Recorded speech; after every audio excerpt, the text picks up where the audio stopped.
పెదనాన్నకి rest అవసరం. ఆయన ముందు ఆర్గ్యుమెంట్స్ పెట్టకండి. నాతో రుద్రుంటాళ్లే. మీరంతా మీ పనులు చూసుకోండి. సూర్య, గవర్నమెంట్ ప్రాజెక్టుకి సంబంధించిన డీల్ ఏదో వచ్చిందన్నా? అవును పెదనాన్న, ఇవాళ మీటింగ్ ఉంది. మరి నువ్వు రాఘవ ఆఫీస్కి వెళ్ళండి. వెళ్ళండి. సరే అన్నయ్య, నువ్వు జాగ్రత్త. సరే పెదనాన్న. Gopi, they are going office కదా. Go and do food, make carriage. Go go. రే వంశీ, నువ్వు కూడా కాలేజీకి వెళ్ళు. వెళ్ళు.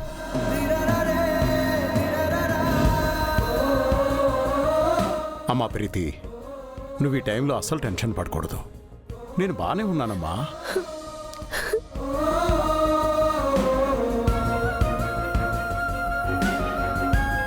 మీకేదైనా జరుగుంటే మా అందరి పరిస్థితి ఏంటి నాన్న? ఊరుకో అమ్మా, ఊరుకో. వీరు, మావయ్య గారు. అమ్మాయిని తీసుకెళ్ళు. రా ప్రీతి. ఏడోకమ్మా, ఏడోకు.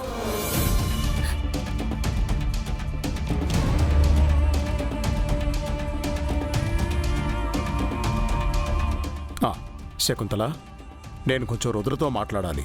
నువ్వు కూడా వెళ్ళు.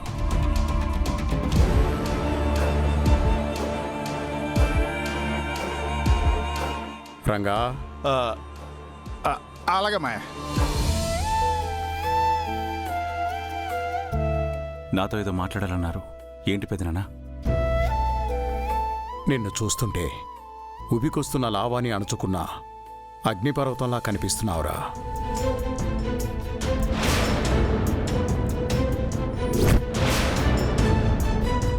నిజం చెప్పు, నా మీద అటాక్ జరుగుతుందని నీకు ముందే అనుమానం ఉంది కదూ?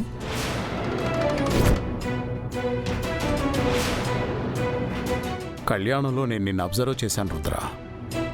అందరితో కలిసి సరదాగా ఉంటూనే నువ్వు దేనికో టెన్షన్ పడ్డావు, అలర్ట్గా ఉండడం నేను గమనించాను.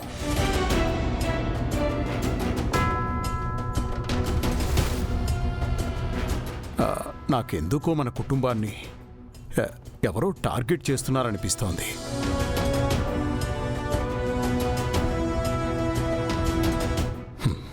వాళ్ళెవరో, ఎందుకు ఇదంతా చేస్తున్నారో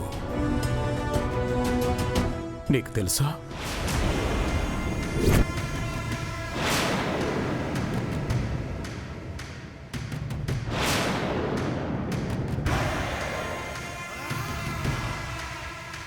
తెలిస్తే నేను కంగారు పడతానని నాతో చెప్పలేదా? రుద్ర నా గురించి చెప్పేస్తాడా? అలాంటిదేమైనా ఉంటే మీకు చెప్పకుండా ఎందుకుంటాను పెదనాన్న. మీరు ఎక్కువగా దీని గురించి ఆలోచించకండి. ఇది మనం బిజినెస్లో ఎదగడం చూసి ఓర్వలేని వాళ్ళు చేసిన కుట్ర.